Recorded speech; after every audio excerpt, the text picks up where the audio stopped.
I just took such a long trip through NFI videos to find one to respond to. This has been really fun. So on Saturday, February 22nd, 2014, Emily made a video about social hierarchies, thinking about metrics for belonging.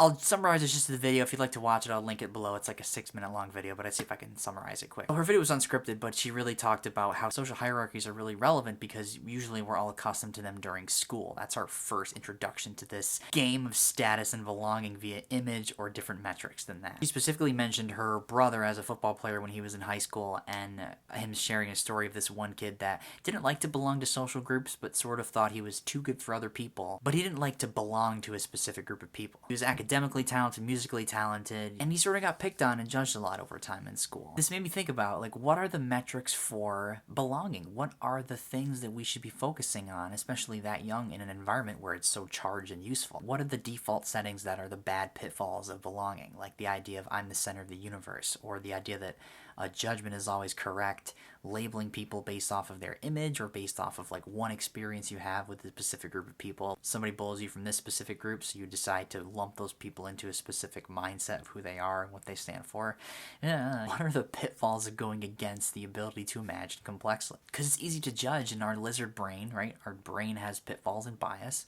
It's easy to judge and have that become sort of the default way of thinking. The last point Emily makes is really great. She says that people get jealous of the sense of belonging that people have. Yeah, I agree with that. I don't think getting jealous of the sense of belonging perceived is important. I think what's important is focusing on the metric that that belonging is driven by. I did a lot of stuff in high school, multiple clubs. I had a really wide friend group, and this got me thinking about the stuff I did through school. When you're in school, there's such a charged environment to find a sense of belonging and so much image that maybe the image intensity overclouds the values and the deeper things that could be a metric for belonging with people. When I got into FCCLA and youth leadership, one of the things I did through school was all these FCCLA activities. Those were a sense of belonging from the mission of the organization, something that's way deeper than this sense of image. And when I went to national conferences and state conferences, I was with people that had this sort of shared deeper vision. So that was the metric that I was guiding in my sense of belonging in that group. That sort of metric for belonging is much more long-term and gradual rather than image-based and sort of fluid and fragile. Because I would go to conferences and meet people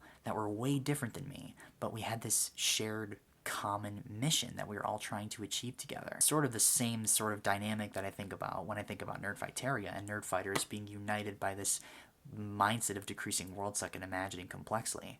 That's the immediate bonding point between meeting a new person that knows about this community. This is the human playing game, right, of self-importance and belonging. If the yardstick, right, if the measurement for what is enough belonging is fragile and image-related and very sporadic and not consistent, then I think that way of using a metric does us a disservice, especially in how we connect to people. I guess we have to work against that. We have to choose worthy yardsticks or things that we can use to measure belonging. I think one of the only reasons I had sort of a leg up on that was because I got into youth leadership in 7th grade and thinking about values and stuff. Technology cannot replace real relationships in terms of the genuineness of those relationships and the intimacy that can come from in-person things and seeing all the complexities versus being online. One of the things I really appreciated from the diversity of communities that I've learned through online communities and finding ways to talk to people and bond with people is that when you're in a place where the image is so varied and so tumultuous, you have to look for something more stable and steady and consistent than image.